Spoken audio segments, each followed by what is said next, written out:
Hello and welcome to my kitchen.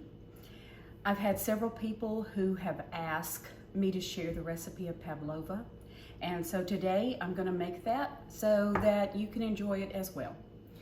You will need 4 fresh, as fresh as you can get, room temperature eggs. Room temperature makes a big difference.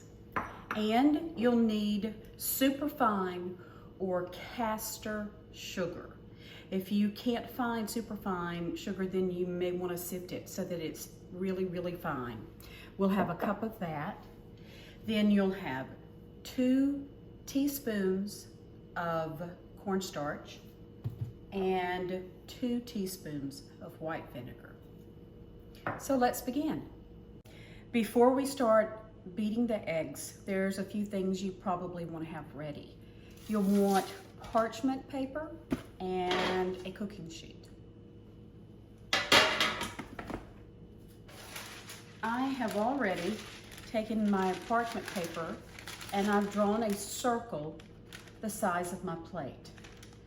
And so this is what we're going to put the pavlova on. You'll want to make sure you preheat your oven to 270 degrees. My oven cooks really hot, so normally you would do 280, 290, but for me 270 works. And right when I put the pavlova in the oven, I'm going to turn my oven down to 250 degrees. So now I have the 4 egg whites separated, and I'm going to put it into my mixing bowl, and I'm going to turn it on high.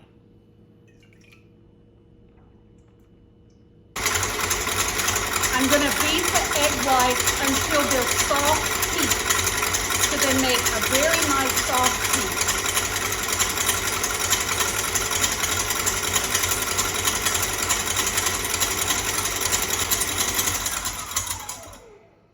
Let me show you what I mean by soft peaks. So, don't want that to drop. Can you see? It's a soft peak. And I'm going to take and add 1 spoon at a time of sugar into the mix.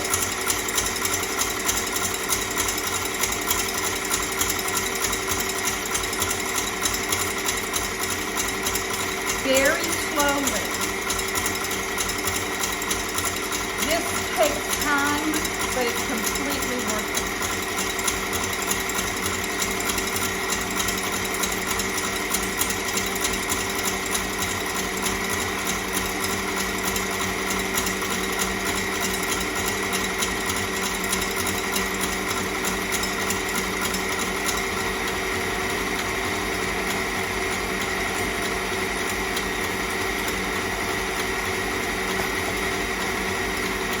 We're going to beat this on high until it becomes very shiny and more solid. You will be able to tell the difference because it'll be very shiny, and if I were to put it on top of my head, it wouldn't come out of the bowl.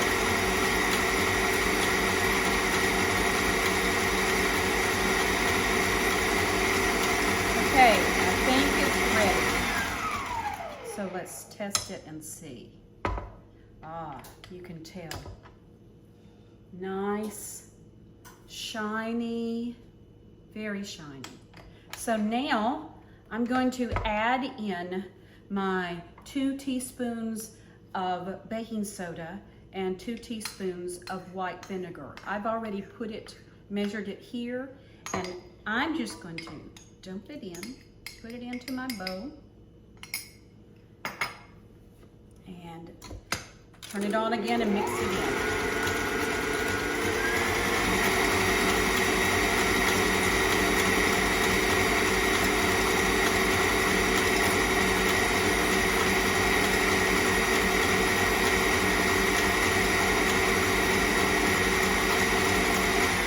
Perfect. Okay. I'm gonna move this out of the way.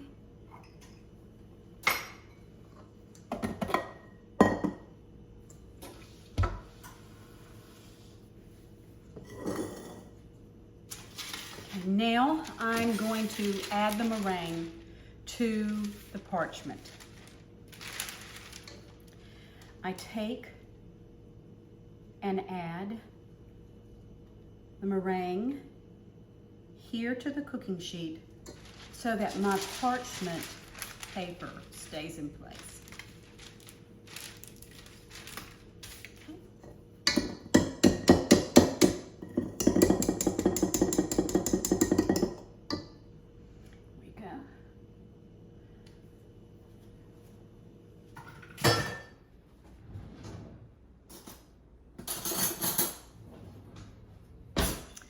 Going to get my spoon, scrape the bowl, and place the meringue inside your circle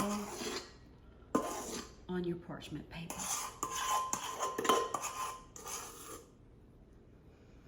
I don't know if you can see how shiny and soft this is, but it's just beautiful. So now I'm just going to take my spoon and somewhat flatten out the meringue inside the circle that I've drawn. Okay.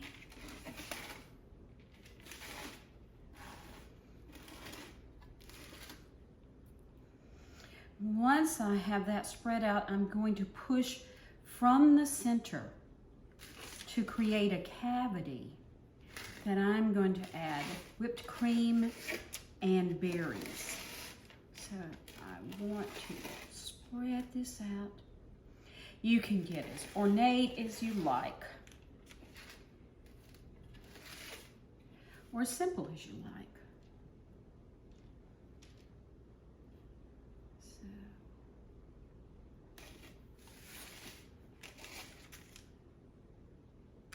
okay. Once I'm happy with the way that it looks, I'm going to put it in the oven. I'm going to bake this for 50 minutes to an hour because I'm going to pay attention and make sure it doesn't get too brown. As soon as I put this in the oven, okay, Pavlova's in the oven, and I'm going to make whipped cream. Simple, so simple. I have heavy whipping cream, and I'm going to put that into my mixing bowl. I'm just going to go ahead and use the whole thing.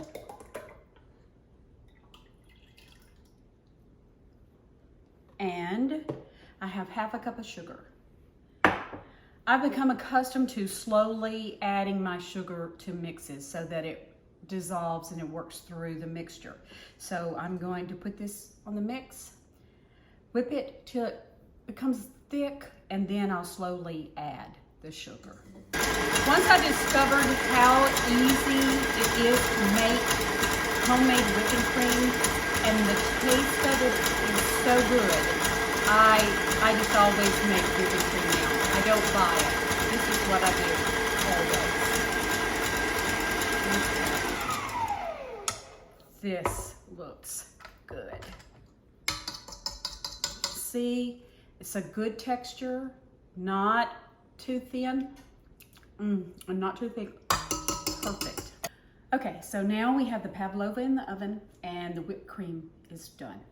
So now I'm going to cook some berries to go in the middle of my pavlova.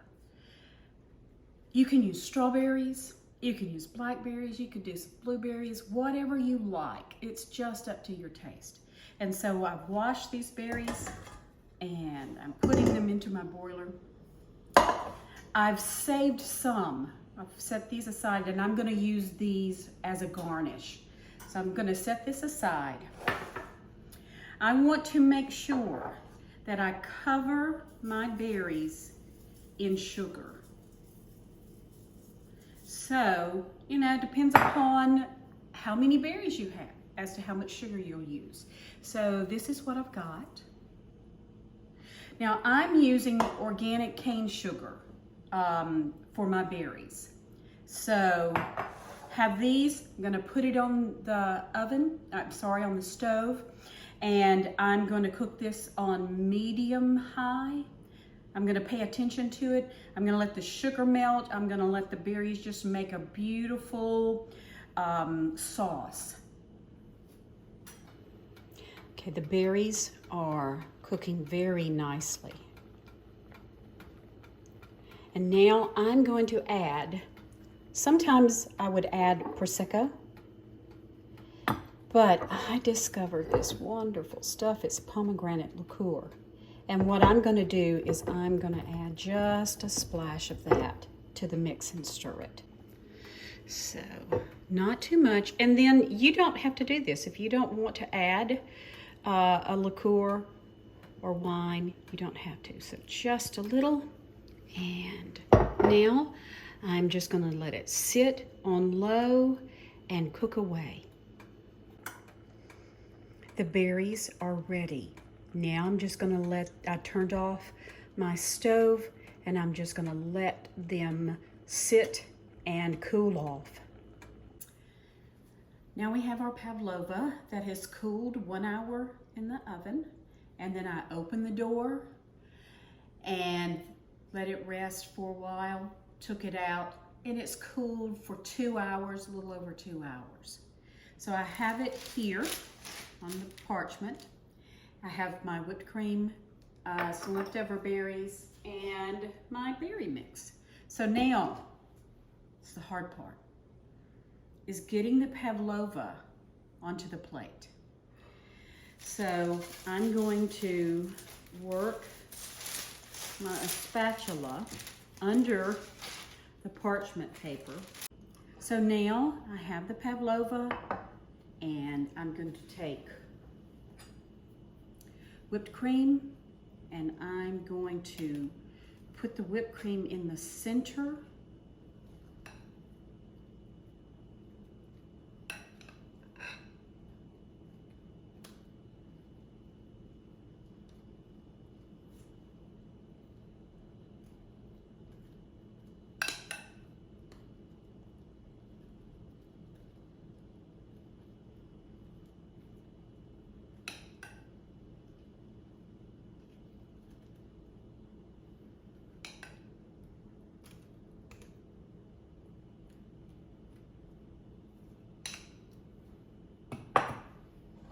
Hopefully you can see.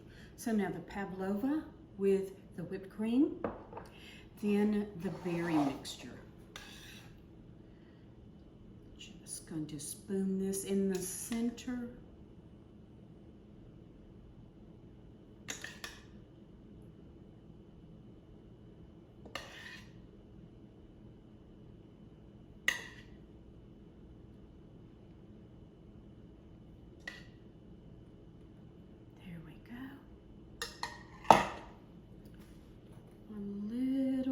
Cream at the top.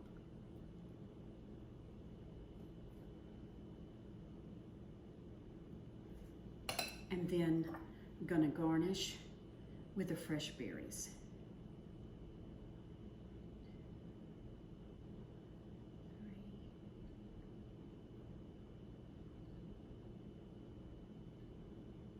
And I have a mixture of blackberries and raspberries.